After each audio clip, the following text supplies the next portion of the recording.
Isaya 53. Tafadhali naomba usiondoke, tulia, tunamaliza sio muda mrefu. Isaya 53. Naomba nisome maandiko hayo. Isaya 53 anasema, ni nani aliyesadiki habari tuliyoileta, na mkono wa Bwana umefunuliwa na nani? Maana alikuwa mbele zake kama mche mwororo na kama mzizi katika nchi kavu. Yeye hana umbo wala uzuri, na tumuonapo hana uzuri hata tumtamani. Alidharauliwa na kukataliwa na watu, mtu wa huzuni nyingi, ajuaye sikitiko, na kama mtu ambaye watu humficha nyuso zao. Alidharauliwa, wala hatukumhesabu kwa kitu. Hakika ameyachukua masikitiko yetu, amejitwika huzuni zetu. Lakini tulidhania ya kuwa amepigwa na Mungu na kuteswa, bali alijeruhiwa kwa makosa yetu, alichubuliwa kwa maovu yetu. Adhabu ya amani yetu ilikuwa juu yake, na kwa kupigwa kwake sisi tumepona. Sisi sote kama kondoo waliopotea, kila mmoja wetu amegeukia njia yake mwenyewe, na Bwana aliweka juu yake maovu yetu sisi sote. Fungua tena kitabu kile cha Injili ya Yohana sura ya 19 mstari wa 29. Wewe unaweza kusoma nyuma kidogo kulingana na muda wetu. Nitasoma 29 na 31. Injili ya Yohana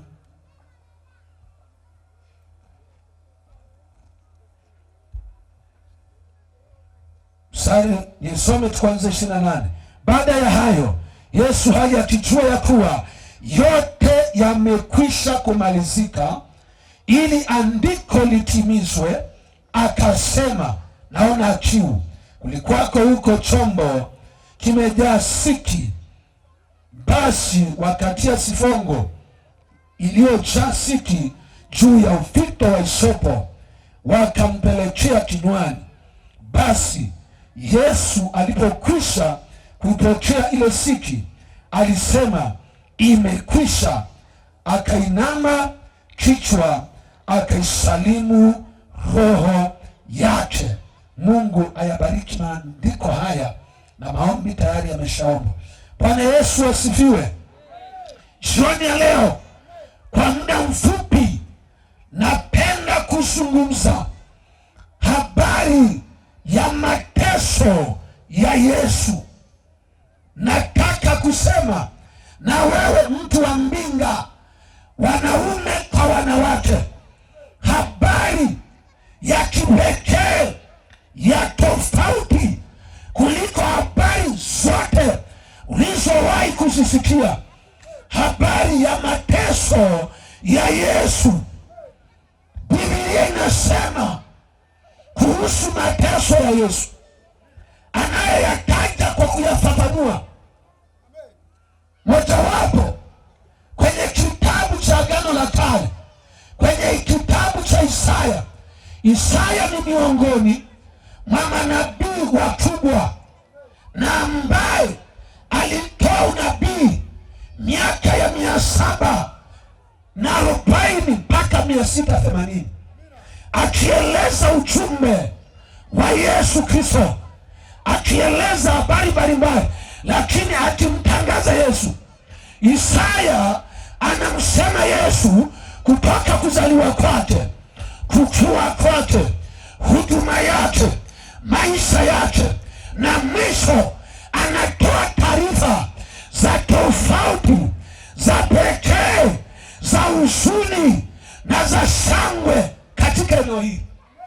Biblia inasema ya kwamba huyu Isaya anapozungumza habari zake, yeye mwenyewe maisha yake kama nabii wa Bwana, alibahatika kuwa na mwanamke naye alikuwa nabii, anaitwa mwanamke nabii. Utakuta kwenye Isaya 8 mstari wa 3. Lakini alikuwa na watoto wawili, alipata watoto wawili. Wale watoto majina yao aliwapa majina kwa habari ya taifa litapata adhabu, litapigwa, na baadaye watatumainia kurudi tena. Watoto aliowazaa. Naomba nirudi kwenye eneo hili. Anazungumza maisha ya Yesu upande wa mateso. Yesu aliteswa. Biblia inasema kwa habari ya mateso ya Yesu, ambayo Isaya anamuona Yesu, alimuona kuzaliwa kwake, akamtangaza sifa zake kwamba tumepewa mtoto mwanaume wa tofauti. Ni aibu sana kwa Waisraeli kutangaza mtoto mwanaume kwa vile vifuatavyo. Anasema ni baba, kwenye ubaba ni baba wa milele, kwenye mfalme ni mfalme wa amani, kwenye Bwana ni Bwana wa mabwana, kwenye Mungu ni Mungu mwenye nguvu, baba wa milele, Mungu mwenye nguvu, mfalme wa falme, mfalme wa amani. Haleluya, jina la Bwana libarikiwe. Anaeleza sifa za huyu Yesu. Mapema bikira atachukua mimba, atazaa mtoto, na akataja na jina lake Imanueli, yani Mungu pamoja na wanadamu. Sema amina. Jina la Yesu libarikiwe. Anatoka, anaanza kuona maisha ya Yesu yanabadilika. Anamuona Yesu anageuka, anabadilika. Anamuona kwenye mateso, yule aliyemsifu, yule aliyemnena vizuri, anamuona kwenye mateso. Biblia inasema, Isaya anaonyeshwa kwamba huyu jamaa aliyezaliwa atateswa vibaya. Utanisikiliza vizuri. Yeye Isaya mwenyewe alipokuwa akitoa nabii kwenye taifa la ufalme wa Yuda, ufalme wa kusini, baada ya kugawanyika, akatoa nabii wa kutabiri habari ya toba, habari ya hukumu na habari ya wokovu, na jina lake linasema yawe wokovu wa Bwana. Jina Isaya ni wokovu, ni Bwana wokovu, au wokovu wa Bwana. Haleluya. Biblia inaendelea kusema kwenye kipengele hiki, anamwona Yesu aliyeteswa, sura yake haitamaniki. Anamwona Yesu aliyeharibiwa sura, yani hana umbo la kutamaniwa na wanadamu wowote. Biblia inasema haya yalifanywa kwa ajili yetu. Sikiliza, Yesu aliteswa enzi za wafalme wakina Pilato. Yesu akateswa, na mateso, hukumu ya Yesu kwamba apigwe, aanze kuteswa alipouzwa. Biblia inasema kwamba mateso yake, kiwango cha Yesu kuteswa, alivuliwa kwanza nguo, yani alianza kuburuzwa, alafu baadaye akavuliwa nguo zote, akawa hana nguo hata moja. Watu wengi wanazungumza habari za Yesu kwamba wanamwamini Yesu, alafu anamchezea Yesu. Aliondolewa nguo zote. Hiyo sio sababu. Nyakati za Rumi, askari wa kapango wa Kirumi, fimbo ile ilitengenezwa ya ngozi fulani, alafu mbele kule kuna vitu vimechomoka hivi, matawi 8, kila moja linakucha zile ngumu, ambapo leo tungechomeka ndwana zile mkubwa kali. Askari akampiga Yesu viboko 39, 40 kasoro kimoja. Kila kiboko kilichopigwa kilizama kwenye mwili wa Yesu, alafu akavuta, inachana kaa. Yesu akateswa, akachanika mwili wake, mwili mzima. Yesu akapigika. Askari wengine wanene waliokuwa na nguvu akivuta, na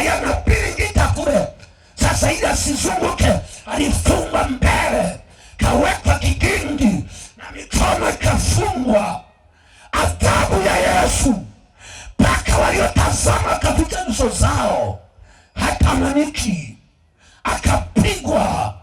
Biblia inasema alichanwa, sura yake karibika kwa ajili ya maovu yako, kwa ajili ya maovu yangu. Yesu akaribiwa sura, akawafai. Biblia inasema, inatangaza moja kwa moja, inasema ya kwamba sura yake ikaribika vibaya, sura ya Yesu, kwa sababu ya wanadamu waliouzwa, waliofungwa, walioteswa na dhambi, walioharibiwa, wasioweza kuchomoka. Yesu akaamua kuikabili tabu, kuyakabili mateso kwa ajili ya kuwakomboa. Haleluya! Biblia inasema alimnunulia Mungu watu wa kila lugha, watu wa kila taifa, kwa damu yake, kwa damu ya Yesu, kwa damu ya Yesu iliyomwagika. Yesu akanunua maelfu wanaomwamini, mabilioni ya wanaomwamini. Sema amina, sema amina. Akaridhika. Biblia inasema Mungu aliridhika, kwa maana jinsi Mungu aliupenda ulimwengu hata akamtoa mwanae pekee, ili kila amwaminie awe na uzima wa milele, sio wa sasa. Halo, tuko pamoja?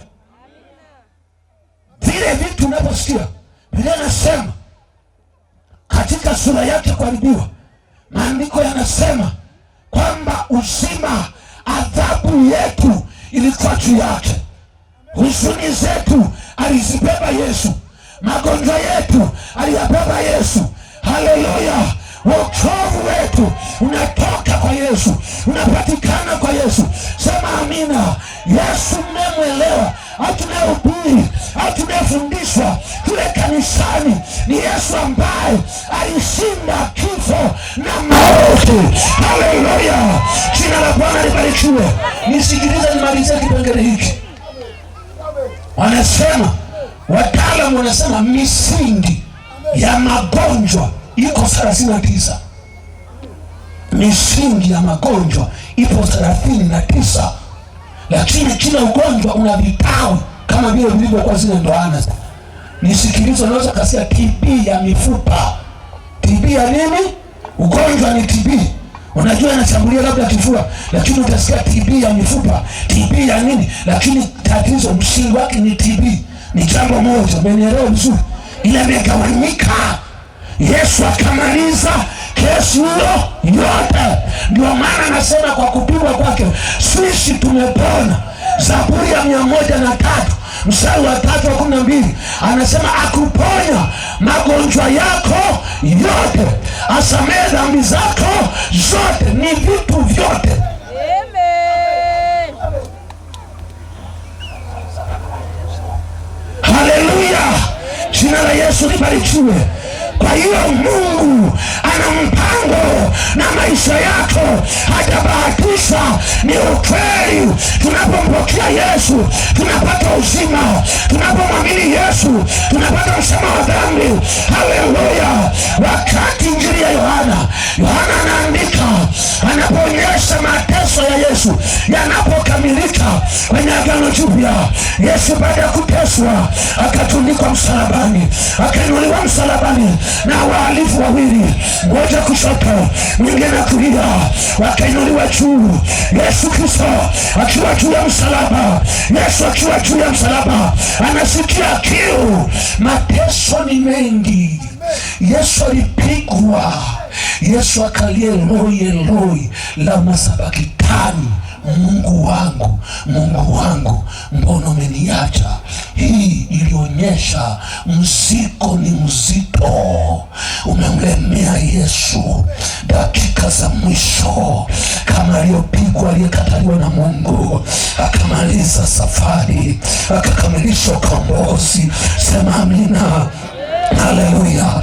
Anarudisha majibu, anarejesha majibu kwa aliyemtuma, kwa ajili ya kazi njema, kwa ajili ya kazi ngumu ya kuwarudisha waliopotea nyumbani kwao, waliofungwa wafunguliwe, wache huru, warudishwe.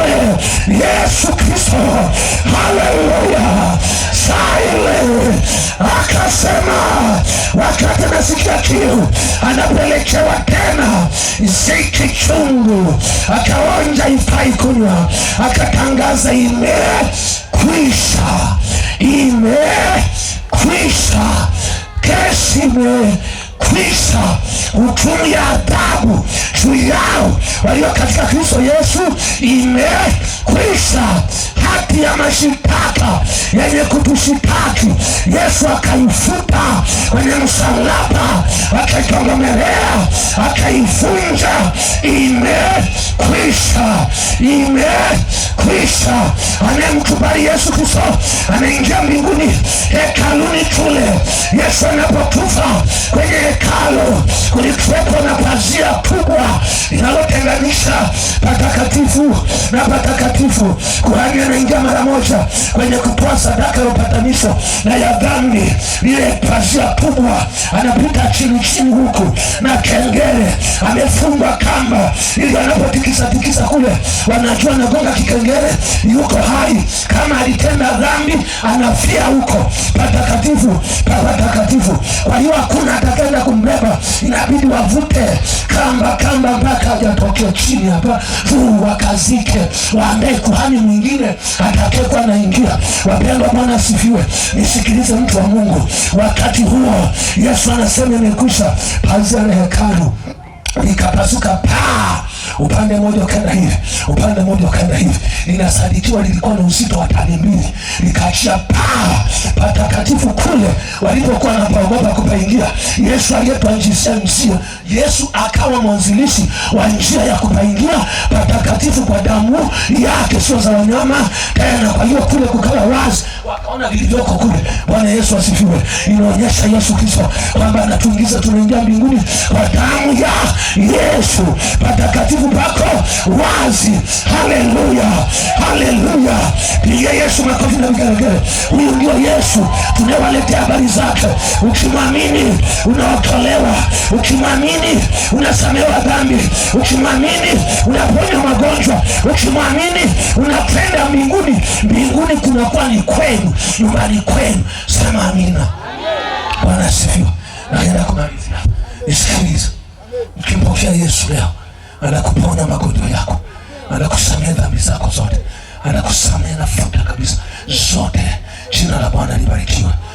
Utarogwa tena, utateseka tena, maana uko na Yesu. Sema amina, sema amina. Yesu anatosha, Yesu anatosha. Yesu tunayemhubiri sio hayati Yesu. Yesu sio hayati. Watu wa Mungu, nataka muelewe, hatumhubiri Yesu hayati kwamba alikufa akapotea, haijawahi kutokea. Yesu alikufa akafufuka, alipofufuka yuko hai. Haleluya, jina la Bwana libarikiwe.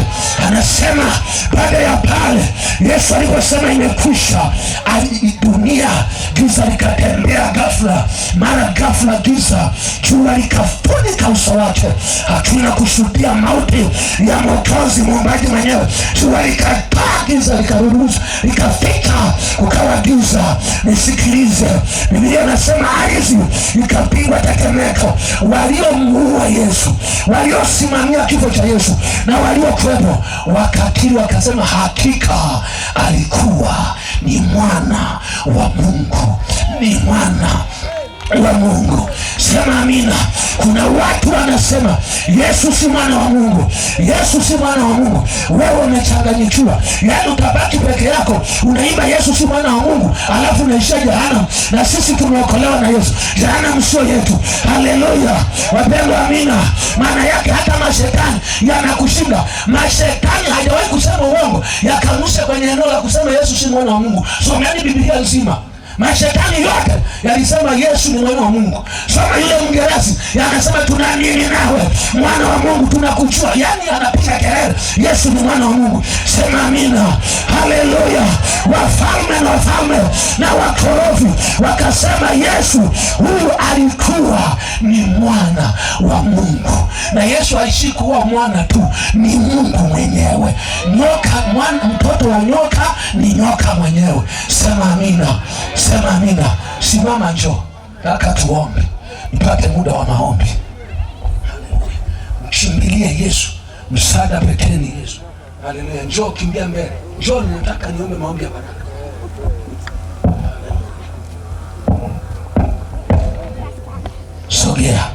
Sogea sasa. Nataka nimwite Yesu anayedhihirisha. Mateso ya Yesu yanasababisha wewe usiteswe. Ndio maana alibeba adhabu yako, alibeba huzuni yako, alibeba magonjwa yako. Yeye anarudi. Yesu anarudi. Siku sio nyingi. Juzi niliwaambia hali ilivyo mbaya ya uovu unavyoendelea duniani, umekuwa uharibifu mkubwa. Yesu amekaribia. Yesu anakuja. Mkimbilie yeye. Nafasi ni hii, huna nyingine. Wafurahie watu hawa walioandaa mkutano ili waokoke, ili wapokee Yesu. Aliteswa ili wasikae kwenye dhambi. Yesu ameleta wokovu kwa ajili ya maisha yako.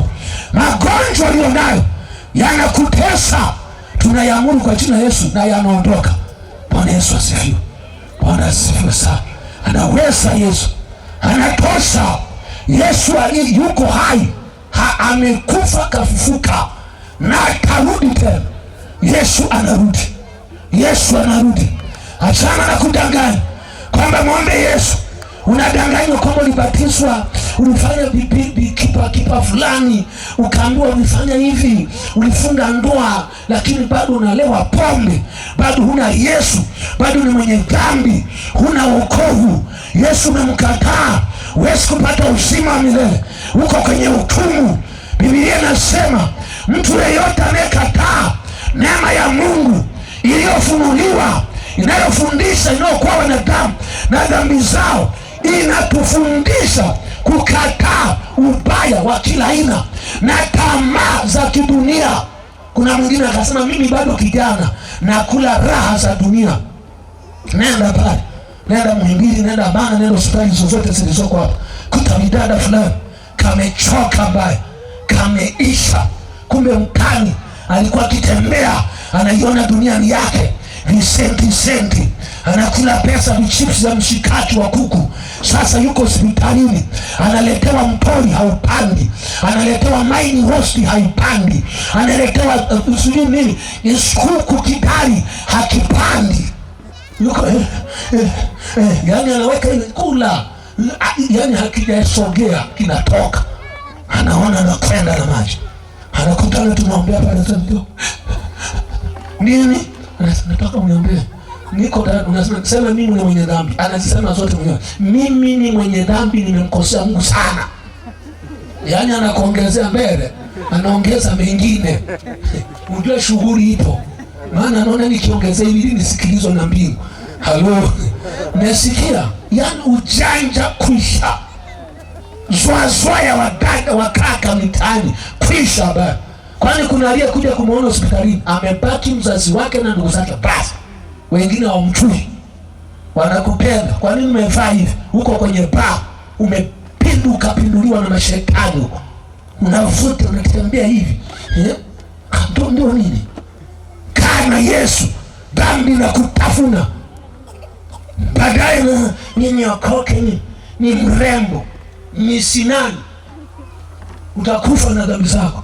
Yesu amebeba mzigo wako. Acha kuunga. Kimbilia Yesu. Sema amina. Semeni amina. Niliwaambia yule dada kula Bagamoyo aliyekusudiwa kuuawa na wengine, injili ikamwokoa, kamponya, kawa salama. Sehemu moja kule Mbeya, wachawi wasio na Yesu wanasombwa, na sasa walikuwa wachawi kweli kweli. Tumekwenda pale, tunapata shuhuda.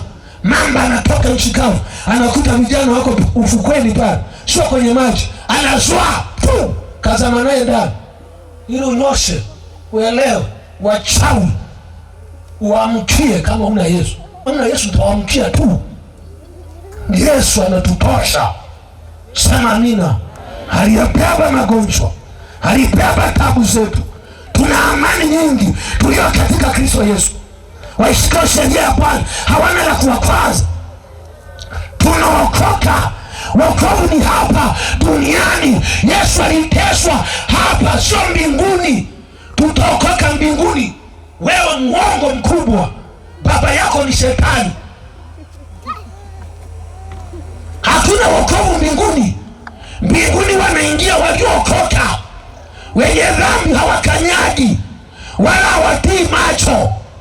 Biblia anasema mbingu, anasema kisha nikaona kiti kikubwa cheupe, naye aliyeketi juu yake, ambapo mbingu na nchi zilikimbia uso wake. Nikaona vitabu vinafunguliwa, nikawaona wafu wakubwa kwa wadogo wanatokea. Bahari ikawatoa wafu wake, kukatoka kuzimu kukawatoa. Watatapikwa, watatolewa, waje kwenye hukumu. Anasema kitabu kikafunguliwa na vitabu vikafunguliwa. Anasema vitabu vikafunguliwa, majina ya wanadamu wote wameandikwa. Kila aliyezaliwa limeandikwa. Anasema na iwapo mtu yoyote hakuonekana ameandikwa kwenye kitabu cha uzima cha gharama kubwa Yesu aliyeifanya ya kuteswa, ya kuwapata watu ili waokoke na adhabu au hasira, adhabu ya jehanamu ya milele, inaitwa ziwa la moto. Akasema walitupwa katika ziwa liwakalo moto na kiberiti. Hii ndio mauti ya pili. Unaelewa mauti ya kwanza?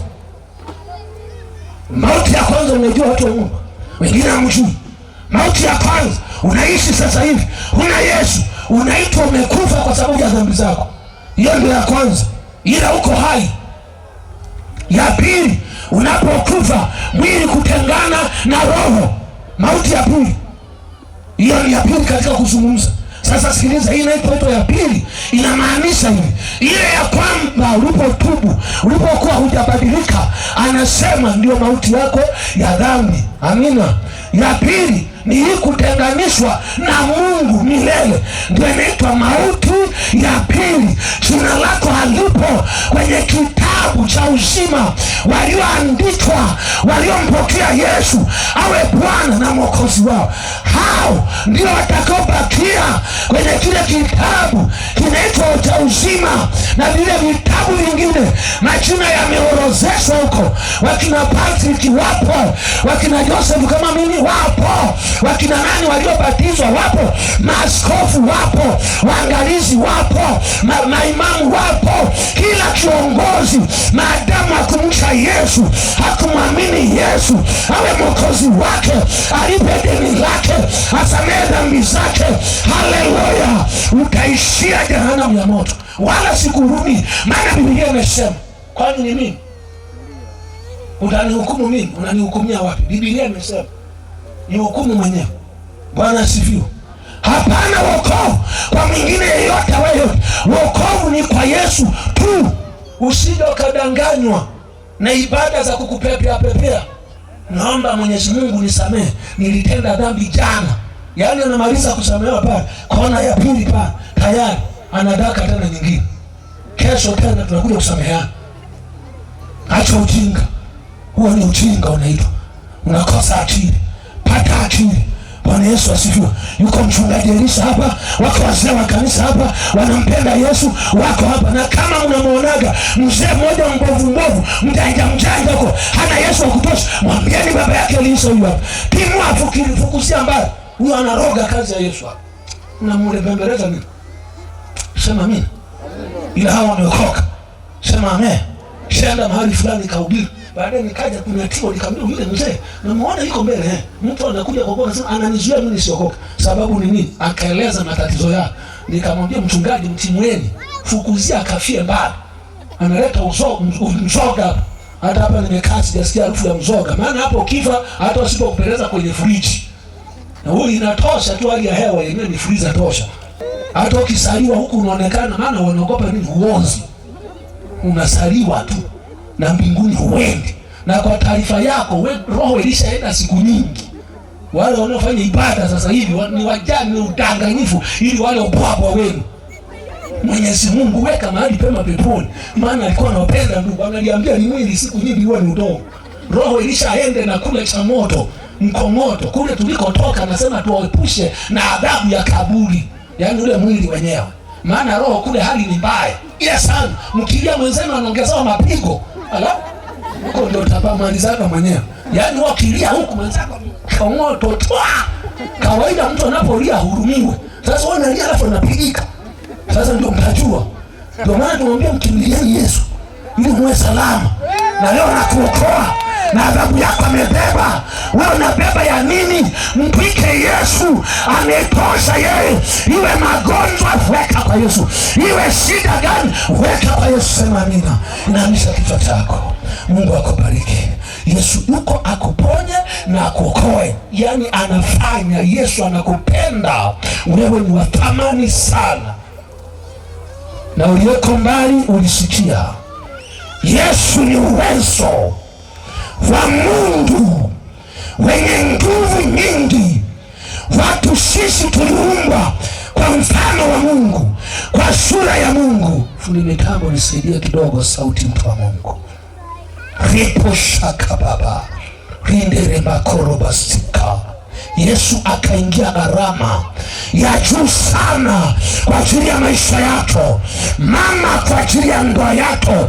Baba, kwa ajili ya ndoa yako, kwa ajili ya watoto wako, kwa ajili ya familia yako. Vijana, usianze kudeka deka.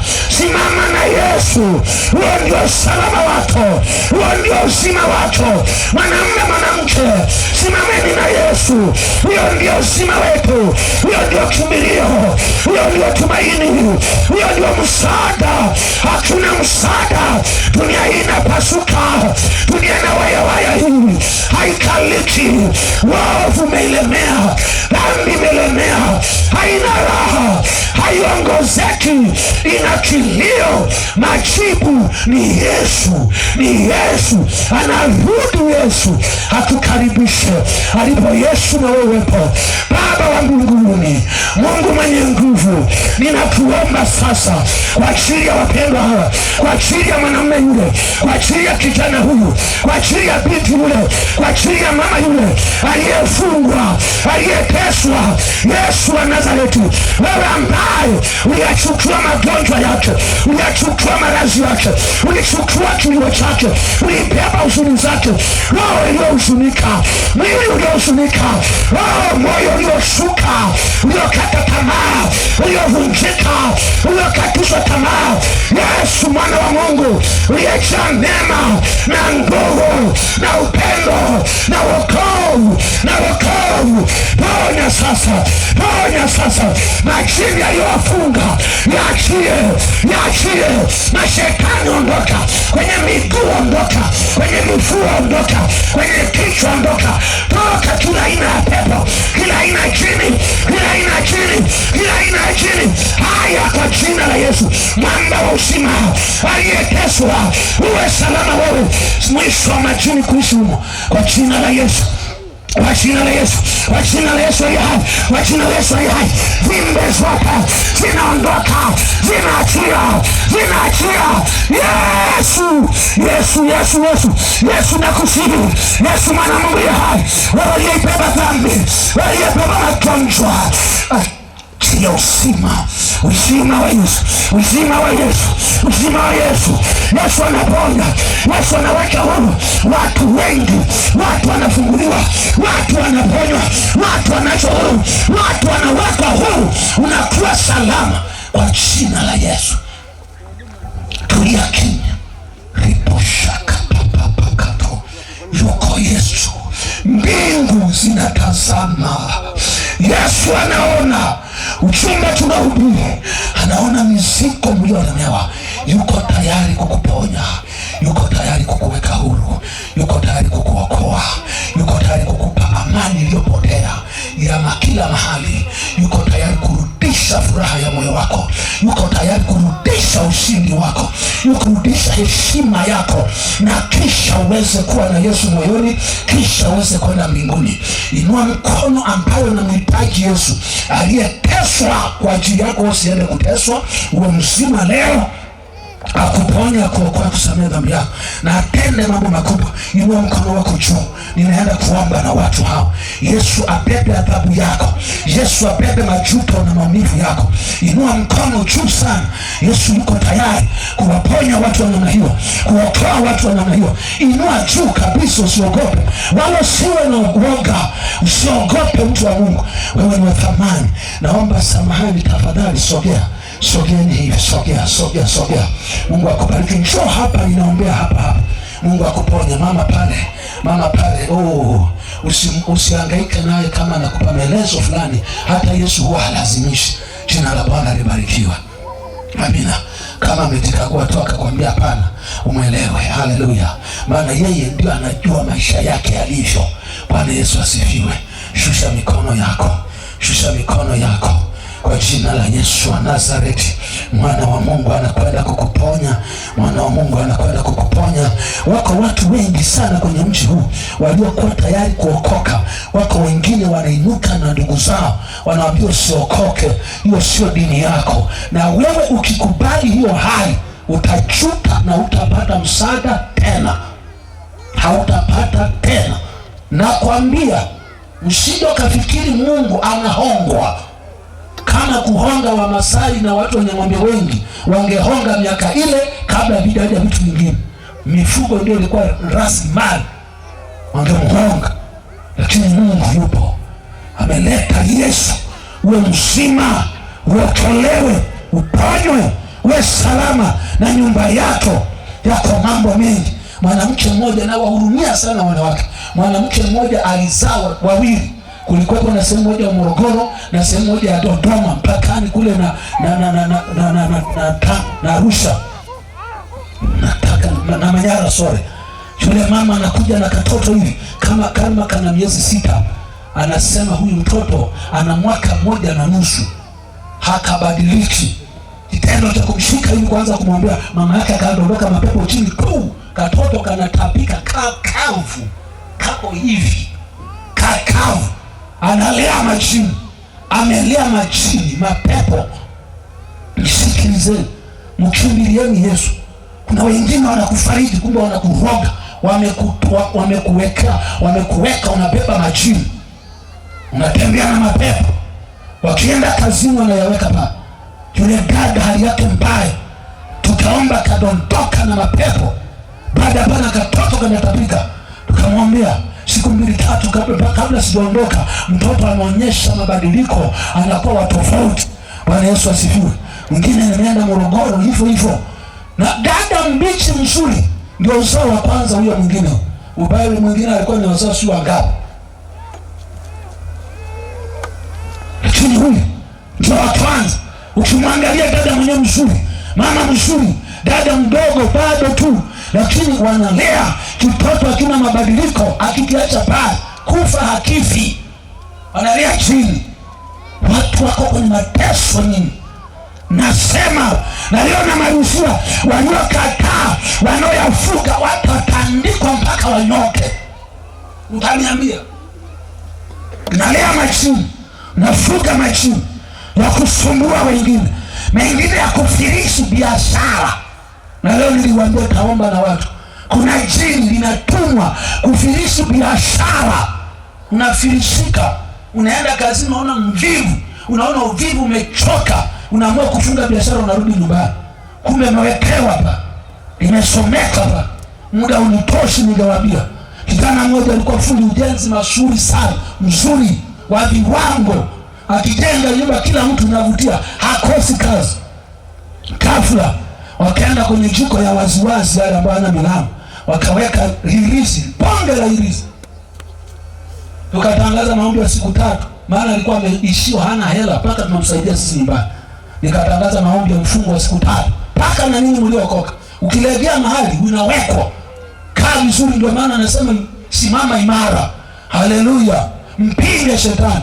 Simama. Hiyo ndio vita, ndio mapambano. Sasa ambaye hayuko na Yesu, tulipopiga maombi ya siku 3, mke wake ananywa hivi, anaona bonge la iris. Wakasema yeye ndio nini? Kila mmoja pale. Baba akasema na vichana. Mama anaogopa, anakimbia kuja kuniita. Mume wake anasema anajipasua. Nafika pale nakuta ndani anapasua. Unasikia? Limeandikwa ile ya kweli.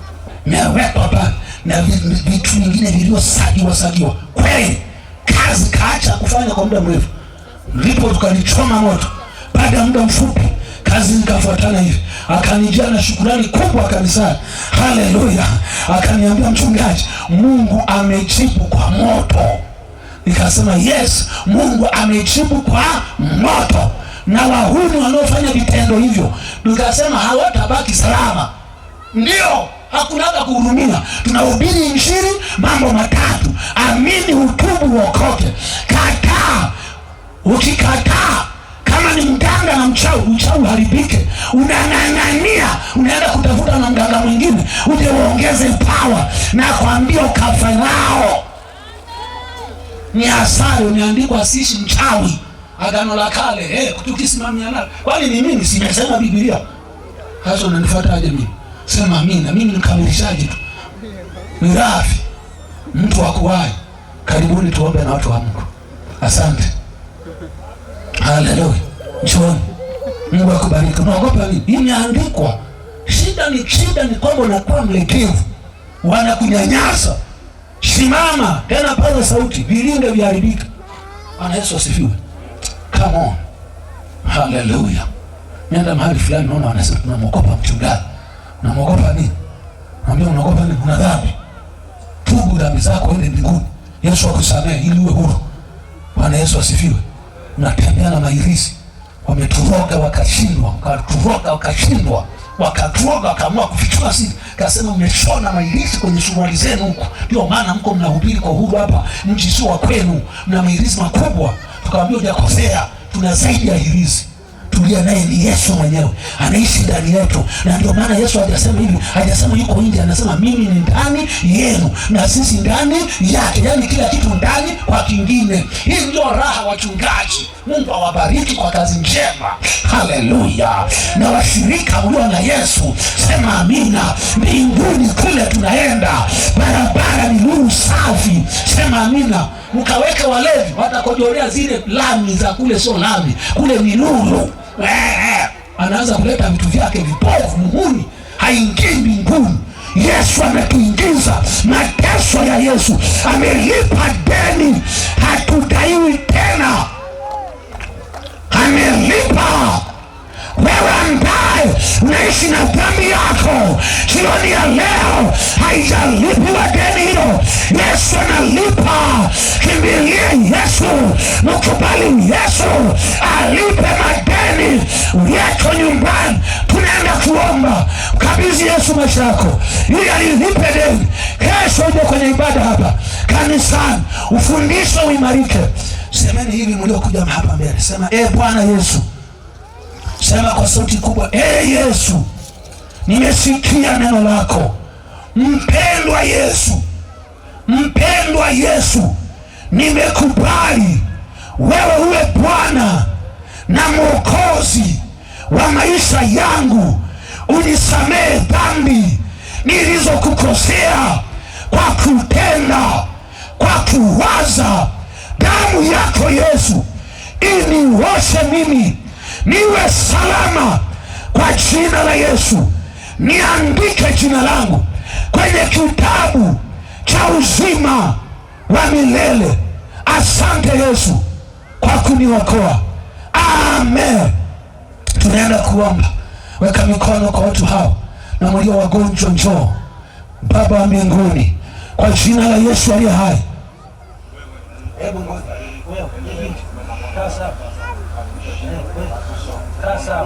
Sasa nitazame nini? Nitazame nini? Usikisababishie pepo. Yesu habatishi. Kwa jina la Yesu, hatuna mradi wa kutoa pepo kila siku kwa mtu mmoja. Katika jina la Yesu, uwe huru, majini yasiishi ndani yako. Katika jina la Yesu, uwe mzima. Ribosaka baba, Yesu aingie ndani yako, akutawale, akumiliki.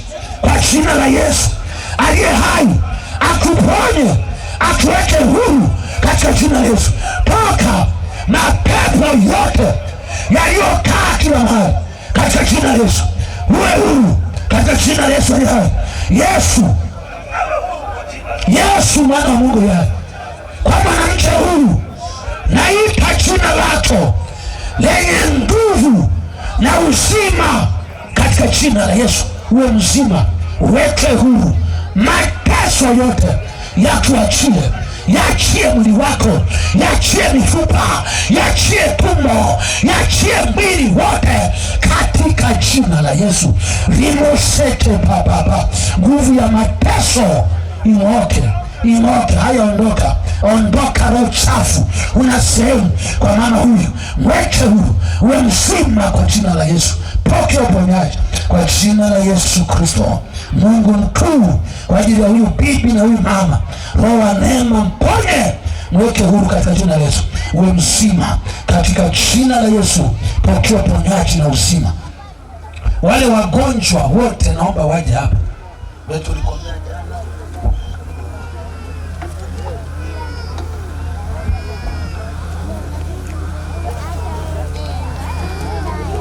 Yesu anakuponya. Adhabu yako, majuto yako, kilio chako, huzuni zako, Yesu mwenyewe alizibeba kwa kupigwa. Yesu, uwe mzima. Kichwa chako kiponywe, mwili mzima uweke huru katika jina la Yesu. Pokea uzima. Amen. Simba wa Yuda, uliyeshinda kifo na mauti, uliyetangaza imekwisha kwa kupigwa kwako Yesu, ufahamu wake urudi vizuri, awe mzima mwili wake wote na ufahamu. Pokea uzima. Roho ya mapepo inayokufukuzia, haya, toka wewe kwa jina la Yesu, kwa jina la Yesu. Hana, mwachie awe mzima kiufahamu. Neema ya Kristo Mwokozi mwema akuweke huru sasa. Amen. Naomba tuombe kwa ajili wagonjwa. Baba wa mbinguni, katika jina la Yesu, natamka uzima kwa mtoto huyu. Ugonjwa wa kila aina mwilini mwako ukuachie, utoke, uwe mzima. Yesu akuponye, akuweke huru bali na mateso katika jina la Yesu. Kwa jina la